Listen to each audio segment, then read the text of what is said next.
UP board कक्षा 11 हिंदी के विद्यार्थियों का हिंदी की कक्षा में स्वागत है। मैं डॉक्टर वीरेंद्र शुक्ल। आज काव्य खंड के अंतर्गत आपका तीसरा पाठ है सूरदास। दूसरा पाठ मलिक मोहम्मद जैसी है और तीसरे हैं सूरदास। तो आज हम सूरदास पढ़ेंगे। सूरदास बहुत महत्वपूर्ण है परीक्षा की दृष्टि से और ज्ञान की भी दृष्टि से। देखो, कक्षा 11 वह सीढ़ी है जो आपको कक्षा 12 में बहुत अच्छे अंक दिलाएगी। तो जो परीक्षा का पैटर्न है वो दोनों का बिल्कुल समान है। इसलिए कक्षा 11 में आप बेहतर मेहनत करें, अच्छे से अच्छे नंबर लाएं, जिससे इंटरमीडिएट में बोर्ड में आपके नंबर बहुत अच्छे आ सके। तो आइए सूरदास को हम देखते हैं। इनका संक्षिप्त जीवन परिचय तैयार कर लीजिए। देखो, जीवन परिचय में क्या होता है कि कवि का जन्म, उसकी मृत्यु, उसका जन्म स्थान, उसके माता पिता का नाम, उसने आगे चल करके क्या किया, जीवन यापन कैसे किया और रचनाएं कैसे की, ये मुख्य चीजें हैं। आपसे साहित्यिक परिचय भी पूछा जाता है कि साहित्य में उनका क्या योगदान रहा है, उन्होंने लिखा क्या क्या। तो वो जीवन परिचय रचनाओं और थोड़ा बहुत साहित्यिक परिचय में आ जाता है। तो अब देखें कि वैसे तो जीवन परिचय बड़ा लंबा होता है, लेकिन आपसे आशा की जाती है कि आप 80 शब्दों में जीवन परिचय लिखेंगे। मतलब 12-15 लाइनों में आप लिख दो, जीवन परिचय कंप्लीट हो गया। तो खास खास चीजें लिखनी है। अब देखें कि खास खास चीजों में कैसे लिखेंगे आप, कि जहां से इनका जन्म है और जहां से इनकी मृत्यु है। जैसे बीच में देखें आप, सूरदास का जन्म सन 1478 ईस्वी में हुआ था। अब कहां हुआ था, दो बातें हैं। कुछ विद्वान इनका जन्म स्थान से ही मानते हैं और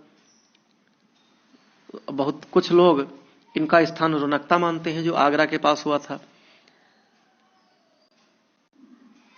तो एक दोहा सा है, देखिए, रामदास सुत सूरदास ने जन्म रौनकता में पाया, गुरु बल्लभ उपदेश ग्रहण कर कृष्ण भक्ति सागर लहराया। अगर ये दोनों लाइनें आपको याद हो जाएं तो बड़ी मजेदार बात हो जाए। हुआ क्या कि रामदास सुत सूरदास ने, रामदास के पुत्र सूरदास ने जन्म रौनकता में पाया। रौनकता नामक गांव में इनका जन्म हुआ और गुरु बल्लभ उपदेश ग्रहण कर, इनके गुरु का नाम वल्लभाचार्य था, कृष्ण भक्ति सागर लहराया और कृष्ण भक्ति में लीन थे। इन्होंने कृष्ण भक्ति से संबंधित कविताएं लिखी हैं। तो अगर ये दो लाइन आपको याद हो जाए तो ढेर सारी समस्याओं का हल समाप्त हो जाएगा और आपको अंक भी अच्छे मिलेंगे। तो इनका जन्म सन 1478 में, यहां देखिए, आप यहीं से शुरुआत करेंगे कि सूरदास का जन्म सन 1478 ईस्वी में आगरा के निकट रौनकता नामक गांव में हुआ था। कुछ विद्वान इनका जन्म स्थान से ही भी मानते हैं। इनके पिता का नाम रामदास था। वृंदावन, ये जन्म से अंधे थे, ऐसा देखिए, ये जन्मांध बताया है, ये जन्म से अंधे थे। एक बार वृंदावन की तीर्थ यात्रा पर जाते समय इनकी भेंट महाप्रभु वल्लभाचार्य से हुई। वल्लभाचार्य जी बहुत बड़े संत थे, जिनसे सूरदास ने दीक्षा ली। महाप्रभु वल्लभाचार्य इन्हें अपने साथ ले गए और गोवर्धन पर स्थापित मंदिर में अपने आराध्य श्रीनाथ जी की सेवा में कीर्तन करने के लिए नियुक्त कर दिया। ये रोज एक पद बनाते और एक तारा बजाकर भगवान की स्तुति करते। कहा जाता है कि इन्होंने 1.25 लाख पद रचे, जिसमें से लगभग 10,000 ही अब तक उपलब्ध हो चुके हैं। और इनकी मृत्यु 1583 ईस्वी में पारसौली नामक स्थान पर हुई। हो गया इनका जीवन परिचय।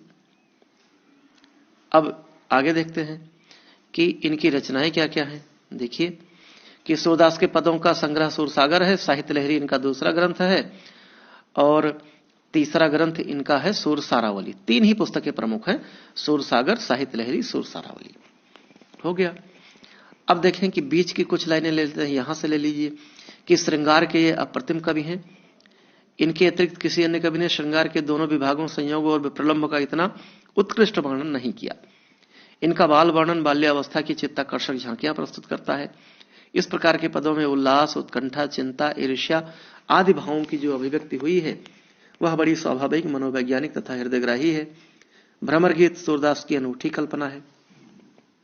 हो गया। आगे बढ़ जाइए, बीच में पढ़ लीजिएगा। अगर आपको लगे कि कोई लाइन और अच्छी है तो उसे और डाल दीजिए, नहीं तो बात पूरी हो गई। अब एक और देख लीजिए, महाप्रभु वल्लभाचार्य के पुत्र गोस्वामी विठलनाथ ने 4 शिष्य अपने पिता के और 4 अपने शिष्यों को मिलाकर 8 बड़े भक्त कवियों का अष्टछाप बनाया था। सूरदास उन कवियों में अग्रगण्य है। ये 2 लाइन यहां डाल दीजिए और यहां से डाल दीजिए कि सूर भक्त कवि थे, उनकी भक्ति सखा भाव की है। इन्होंने अपने इष्ट देव के परम रमणीय रूप तथा लीला के वर्णन में जो कुछ कहा है उसकी स्वाभाविकता, सरलता, तल्लीनता आदि इतनी बढ़ी चढ़ी है कि हिंदी साहित्य में इस विषय में कोई कवि उनके समकक्ष नहीं है। हो गया पूरा जीवन परिचय। और सूरदास का जीवन परिचय बहुत महत्वपूर्ण है, क्योंकि तुलसी, सूर, कबीर, बिहारी, इनसे सभी परीक्षा हारी, तो सारी परीक्षाओं में ये लोग आते ही हैं। अब आगे बढ़ते हैं, इनकी कविताओं की व्याख्या लेते हैं। विनय, पहला शीर्षक है विनय। विनय शीर्षक से 2 कविताएं आपके कोर्स में हैं और दोनों ये महत्वपूर्ण हैं। विनय शीर्षक से, विनय माने विनयशीलता, नम्रता, प्रार्थना। अब पहली कविता देखिए, अब कै राख लेहु भगवान, बहुत प्यारी रचना है।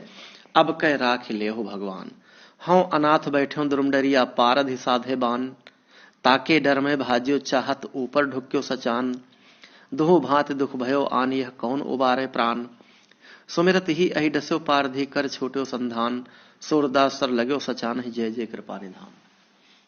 एक कथा के माध्यम से इसकी व्याख्या बताई गई है कि जीव को बहुत तकलीफ होती है और भगवान जीव की सारी समस्याओं का निवारण करते हैं। तो जीव के प्रतीक के माध्यम से एक पक्षी का प्रतीक ग्रहण किया गया है। देखें कि ऐसे मान लीजिए कि एक पक्षी, एक कबूतर मान लीजिए कि कोई पेड़ की डाली पर बैठा है। एक कबूतर पेड़ की डाली पर बैठा है। अब कबूतर के शिकारी बहुत होते हैं। एक तो बड़े मांसाहारी पक्षी भी कबूतर का शिकार कर लेते हैं, और दूसरे कबूतर का मांस खाने वाले भी कुछ लोग होते हैं जो उनका शिकार करते हैं। तो कबूतर पेड़ की डाली पर बैठा है और भगवान से प्रार्थना कर रहा है। कबूतर के रूप में जीव संसार में कष्ट पा रहा है, भगवान से प्रार्थना कर रहा है। तो हम इसका सरल अर्थ लेंगे कि कबूतर कहता है कि अब कै राख लेहु भगवान, हे भगवान अब कै राख लेहु, इस बार आप मेरी रक्षा कर लीजिए, इस बार मुझे आप राख लीजिए, मेरी रक्षा कर लीजिए। अब कै राख लेहु भगवान, हे भगवान इस बार आप मेरे प्राणों की रक्षा कर लीजिए। हूं अनाथ बैठे द्रुमडरिया, पारधि साधे बान। हूं माने मैं, अनाथ माने अनाथ हूं, मेरा कोई सहारा नहीं है। बैठो द्रुमडरिया, द्रुम माने पेड़, डरिया माने डाली, बैठो माने बैठा हूं। मैं अनाथ हूं, मेरा कोई दूसरा सहारा नहीं है, मैं पेड़ की डाली पर बैठा हुआ हूं। पारधि साधे बान, बान माने बाण, पारधि माने शिकारी, और शिकारी ने मेरे ऊपर बाण साध रखा है नीचे से। हे भगवान आप इस बार मेरे प्राणों की रक्षा कर लीजिए, मैं अनाथ हूं, पेड़ की डाली पर बैठा हूं, नीचे से शिकारी ने बाण साध रखा है, बाण छोड़ने ही वाला है जिससे मेरी जान जा सकती है। ताके डर में भाज्यो चाहत ऊपर ढुक्यो सचान, सचान माने बाज, बाज पक्षी होता है जो छोटे मोटे पक्षियों का शिकार कर लेता है। तो ताके डर में भाज्यो चाहत ऊपर ढुक्यो सचान, अगर मैं उसके डर से, शिकारी के डर से भागना चाहूं तो ऊपर बाज मेरे चक्कर में चक्कर लगा रहा है, मंडरा रहा है, वो मुझे पकड़ लेगा, मेरा शिकार कर लेगा। दोहों भांति दुख भयो आन, यह कौन उबारे प्राण, दोनों तरह से मेरे ऊपर संकट आ गया, अब मेरे प्राणों की रक्षा कौन करेगा। हे भगवान इस बार आप मेरे प्राणों की रक्षा कर लीजिए। सुमिरत ही अहि डस्यो पारधि कर छूट्यो संधान। देखो पक्षी की प्रार्थना सच्ची थी, सच्चे मन से की गई प्रार्थना भगवान को स्वीकार होती है।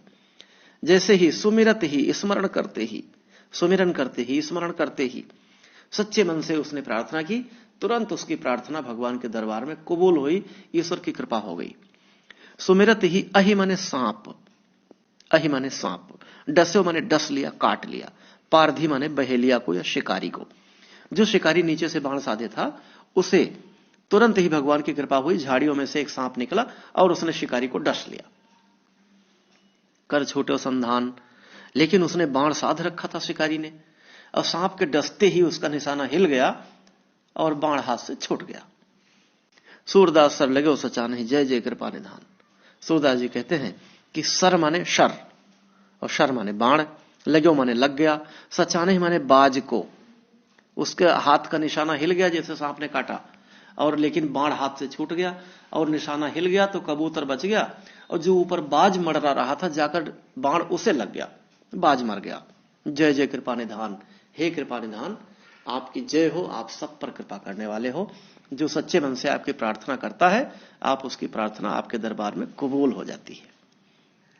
तो इस तरह सूरदास ने एक जीवात्मा की तकलीफ का वर्णन परमात्मा से किया है कि जब जीव सच्चे मन से भगवान की प्रार्थना करता है तो उसकी प्रार्थना कबूल हो जाती है और भगवान की उसके ऊपर कृपा हो जाती है। तो यह बहुत इंपॉर्टेंट कविता है, इसे ठीक से पढ़ लीजिएगा।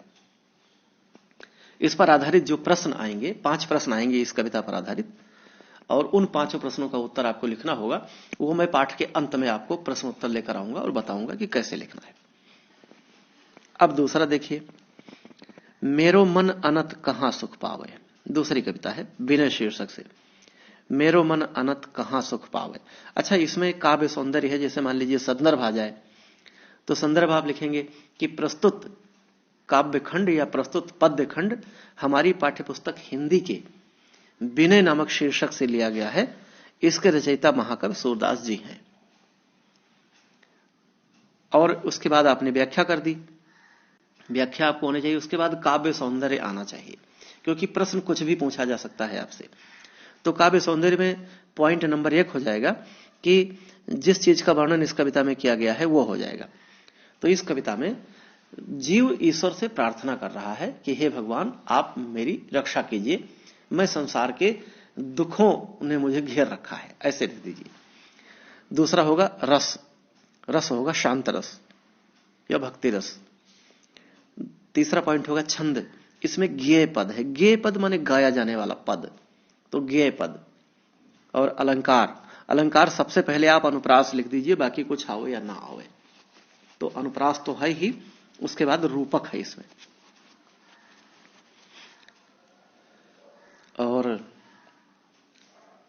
रसछंद अलंकार हो गया। भाषा हो गई ब्रज। अब देखो, कबीर की भाषा थी पंचमेल खिचड़ी या सधुकड़ी, और सूरदास की भाषा है ब्रज भाषा।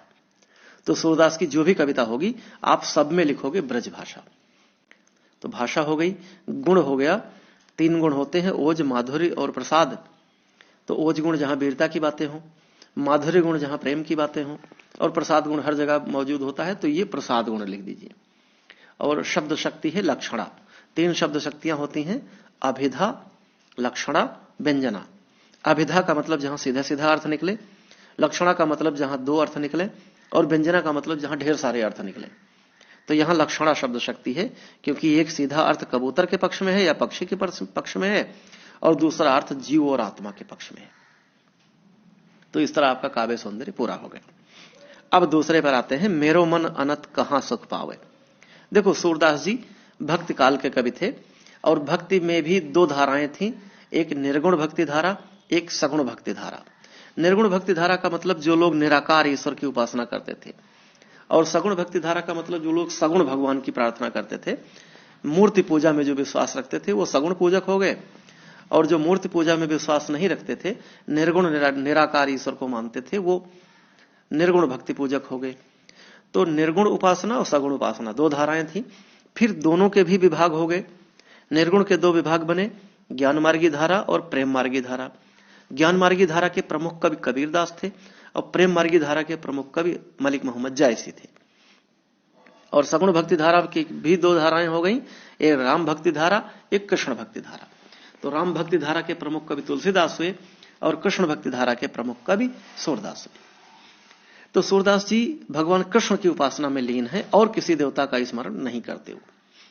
तब कविता देखिए, मेरो मन अनत कहां सुख पावे।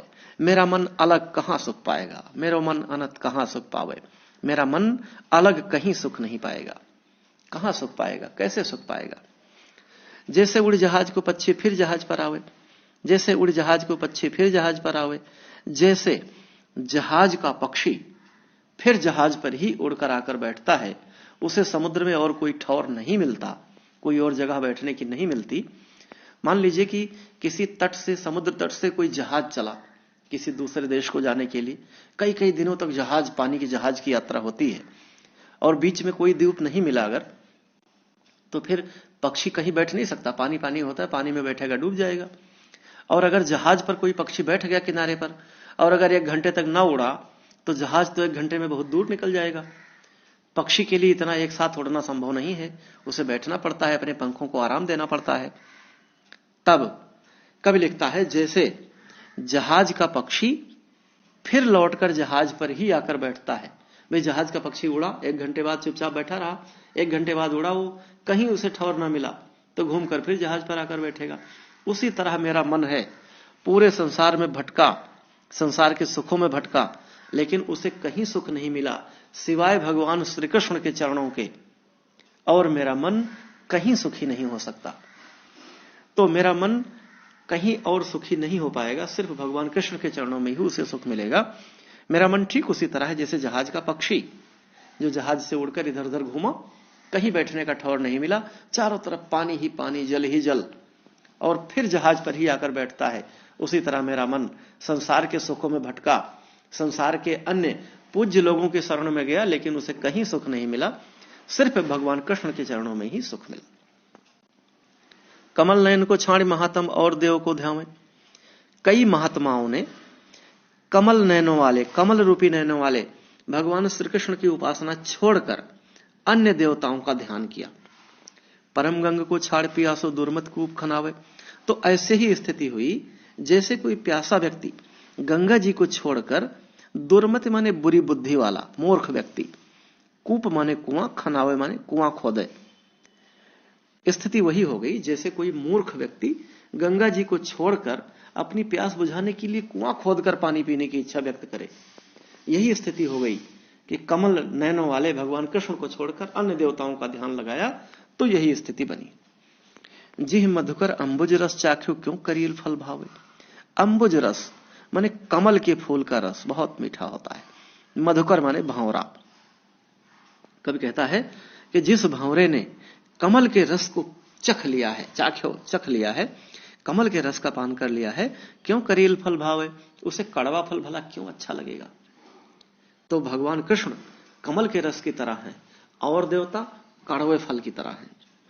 सूरदास प्रभु कामधेनु चित छेरी कौन दुहावे।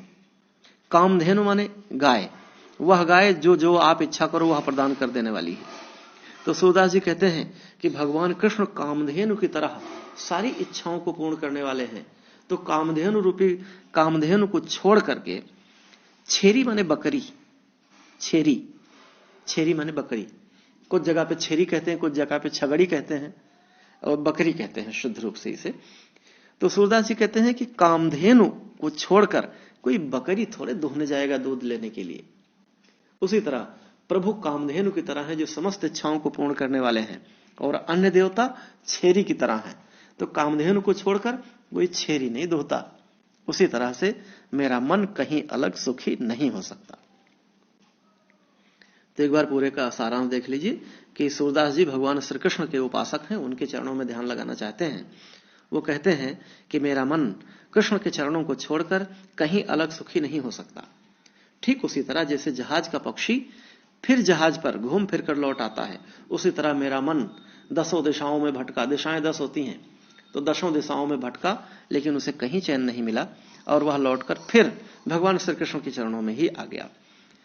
कई महात्माओं ने कृष्ण के चरणों को छोड़कर अन्य देवताओं का ध्यान किया, तो वो ऐसे ही स्थिति हुई जैसे कोई मूर्ख व्यक्ति प्यास लगने पर गंगा जी के पानी को छोड़कर कुआं खोदकर पानी पीने की इच्छा रखे। जिस भंवरे ने कमल के रस का पान कर लिया हो, उसे कड़वा फल भला क्यों अच्छा लगेगा। अंत में सूरदास जी कहते हैं कि भगवान कृष्ण कामधेनु की तरह हैं जो सभी इच्छाओं को पूर्ण करने वाले हैं, और कामधेनु को छोड़कर कोई बकरी का दूध क्यों दुहेगा। इस तरह ये व्याख्या पूरी हो गई। तो आज आपने विनय का पद देख लिया है। दोनों बहुत महत्वपूर्ण है परीक्षा के लिहाज से, और अगली कक्षा में मैं भ्रमर गीत लेकर आऊंगा जो कि बहुत ही महत्वपूर्ण है, और सूरदास से एक न एक व्याख्या जरूर पूछी जाएगी। तो भ्रमर गीत अगले खंड में, ये सूरदास प्रथम खंड था, अगले खंड के साथ मैं सारी व्याख्या भी लेकर आऊंगा, और जो इन पर आधारित प्रश्न कैसे आएंगे यह भी मैं आपके साथ साझा करूंगा। तब तक के लिए जय हिंद, आप सब्सक्राइब, लाइक और शेयर जरूर कर दीजिएगा।